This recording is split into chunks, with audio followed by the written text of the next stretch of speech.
Today we're going to talk about how quarterback Max Johnson has the potential to fit in to Jimbo's offensive system at Texas A&M. And we're going to look at some of the film of Johnson, but we're also going to kind of surface level talk about not really Jimbo's offensive scheme because it's complex and, to be honest, kind of over my head, but we're going to look at what he asked his quarterbacks to do, and then we're going to look at examples of Max Johnson doing that. So we're going to have a few clips of Zach Calzada from the Alabama game, his best game of the season, but we're going to have a few clips from Calzada so you can see what Jimbo asked his quarterbacks to do, and then we're going to watch Max Johnson after each clip of Johnson doing exactly what Jimbo asked his quarterback to do. And the three things I want to kind of touch on the three takeaways, is one, Jimbo throws a lot at his quarterbacks, right? And the biggest thing is having them process information from pre-snap to post-snap. It's not like the RPO schemes where you might have one guy, like one indicator to tell you what to do with the ball. There's several different things going on. So the first thing we're going to look at is Johnson's ability to process information from pre-snap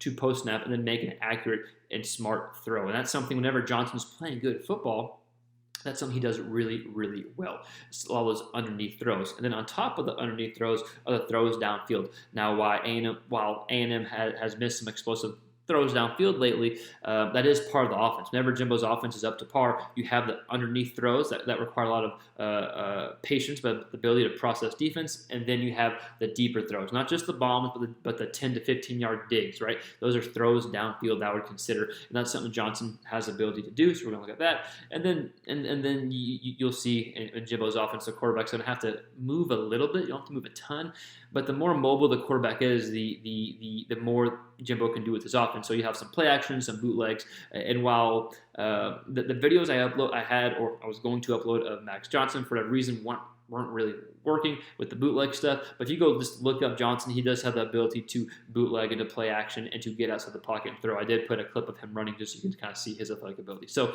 just to recap, what Jimbo asked the quarterbacks to do. Again, there's more in this, but kind of your top three things are processing information from pre to post snap read, a lot of underneath type stuff, and then throwing the ball downfield. Again, whenever Jimbo's offenses ran up to par, balls being thrown downfield on top of the underneath throws, and then some play action, some bootleg stuff from the quarterback. So let's dive into the film. Again, we're going to look at Calzada one play and then Max Johnson a few plays and kind of go back and forth to see what Johnson has and the ability that he's bringing to Texas A&M. And before we look at the film, just like always, just consider subscribing to the channel if you like any quarterback-related content. Let's get into the film. So here's just a quick example of processing information, processing the defense on some underneath throws, something that A&M does a lot of, right? They don't push the ball downfield a ton, something they probably want to do a bit more, but just an example of processing the defense. Something Max Johnson does pretty good whenever he's on. Let's go ahead and break it down in a bit more detail. I think Calzada's yards per attempt are 6.7, a lot of underneath type stuff. That is part of the offense as well, so it's not just because they didn't take a ton of deep shots. Boom, so able to process information, right? Backer goes here, fairly easy read here. This is read side, right? So he's just focusing here. This backer probably should have been a bit more in the middle considering there's three over here. But still a good read by Calzada, hit him right there in the middle. So this is a good example of processing underneath, processing an underneath route here. And we'll go ahead and watch this one more time, then we'll see Max Johnson doing a good job processing information and processing defenses here. So here's a great quick read from Johnson. Ball's out quick, processing information on an underneath throw. We'll watch it real quick and kind of break it down because it looks simple, but being able to do this efficiently in Jimbo's offense helps keeps drive alive, one, and then helps take those deep shots we're going to see here in a second. So we're going to see real quick, he looks off here, but the safety comes down here. Backer comes here, so they take this tight end here. You got off coverage here, so that leaves space where the safety initially was. Here, boom.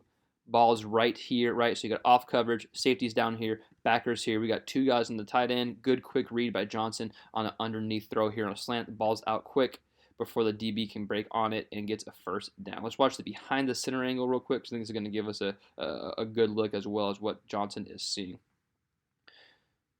Boom. So look, yeah, safety comes right here. This is where the space is. I know it looks simple, but again, being able to do this time after time is what leads to success in Jimbo's offense.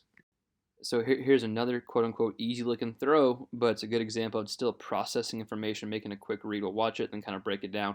This is what Jimbo wants to see in his offense. This is how his offenses ran. You hit these quick throws, hit the underneath stuff, and then the downfield throws and downfield shots come after that, right? You build on top of it. So let's watch this real quick. Johnson's reading this linebacker. We got off coverage here, right? Everyone's covered except the guy that he throws it to. He sees, again, goes with the tight end. Similar to the last video, the backer goes with the tight end right off the bat. Johnson's already starting to turn this way. Again, 5 yards off the line of scrimmage, or 5 yards off the receiver. Easy read once he reads the linebacker, but again, processing information and hitting his guy quickly, getting a first down there. It's these quote-unquote easy-looking throws that all start with the right read and processing the underneath information, and then eventually you can build on top of that. Let's watch this real quick. Backer moves here, hits where the backer was, first down. So last clip I'll show of Johnson, his pre-snap kind of reads. We're going to see this slant here. Comes up, changes whatever he's got to change line of scrimmage. We'll see the corner is going to bail here when the ball is snapped, leaving a nice space. Good throw. Johnson sees it. Ball's out quick, right? Ball gets out quick. That's how this is able to be a big play. Let's watch the behind the center look, if it's not going to take us too long to see this happen. I'm sorry, the end zone angle. Okay, changes whatever he's got to change. Let's go max. Speed up, speed up, speed up. Okay. Again, ball comes out quick. Recognizes something pre-snap. Processes it post-snap. Ball's out. Gets to his playmakers quick. Gets upfield. Big gain there. So here's Calzado actually taking a shot downfield here, and we're going to watch it and then kind of break it down. But Jimbo's offense, they want to take shots downfield. It's this kind of completing and executing, right? But it's building on top of the underneath stuff and then taking your shots downfield is kind of how Jimbo's offense works here. So again, this is Calzado's best game. His yards per attempt this game were 9.2, and his completion percentage was the highest in any game that wasn't Prairie View A&M, right? So when the offense is done properly, yeah, you process, hit those underneath stuff, but you also have the ability to throw balls downfield like this. So we'll watch this. The ball comes out. Now the ball is coming out right when he passes him, hits that whole shot there with that cover one.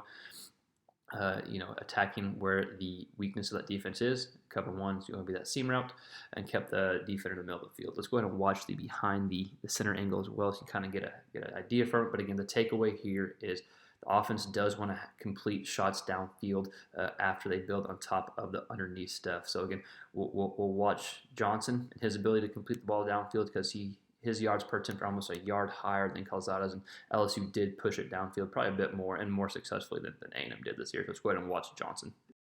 So here's some foggy footage, so I apologize. We can blame the swamp for this in 2020. But here's a shot downfield from Johnson. Quick rollout, ball's downfield.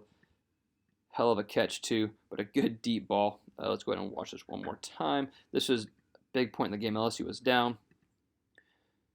Ball's out. Shot downfield. So again, Jimbo's definitely going to complete Jimbo's offense. You're going to have to complete some balls downfield, something that wasn't able to happen a ton last year. So Johnson showing the ability to do that, something Jimbo will like to use for sure.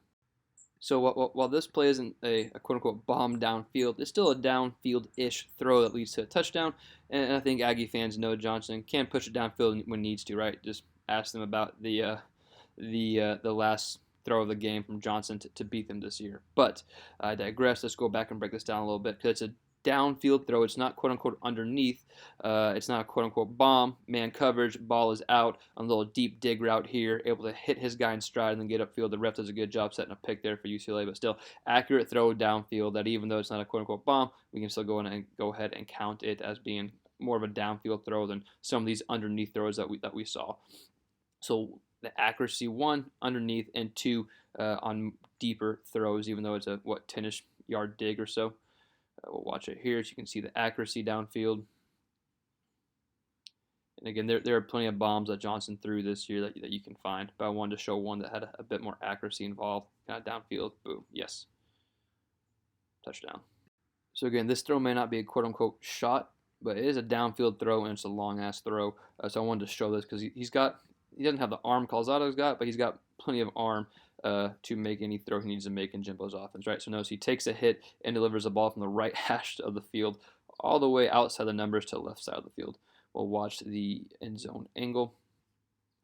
Long throw. boom, takes a shot, right? But the ability to complete these type of throws, again, something Jimbo asks you to do, and it shows his ability to push it downfield when called upon and needed to. So here we're going to see just a bootleg here off of play action, and Calzada throwing a ball on a comeback to the sideline here. So not something that the Aggies did a ton with Calzada, at least compared to Kellen Mond, but something, if Johnson is the guy, you could see them asking him to do a bit more, something Jimbo likes to do, something you saw with Mond the past few years. So we'll go ahead and watch this here, and then we'll watch a Max Johnson clip as well. So again, comes out, ball's out now, boom, towards the sideline for a first down there from Calzada. So again, not something they did as much with Calzada as they did with Mond, just because Mond had a better mobility, but Johnson probably has a bit more better mobility than Calzada, and so they might ask him to do that a bit more there. Here's a quick QB draw for Max Johnson. While a running quarterback isn't a center of Jimbo's offense, Kellen Mond in 4 years did have over 1,600 yards rushing, so that's definitely something they like to utilize if able to. So while Johnson may not be as mobile as Mond, you can tell he's mobile enough to hurt the defense if they're out of position, right? Linebacker goes here, able to get up here for a first down. So just wanted to show this example and show his running ability.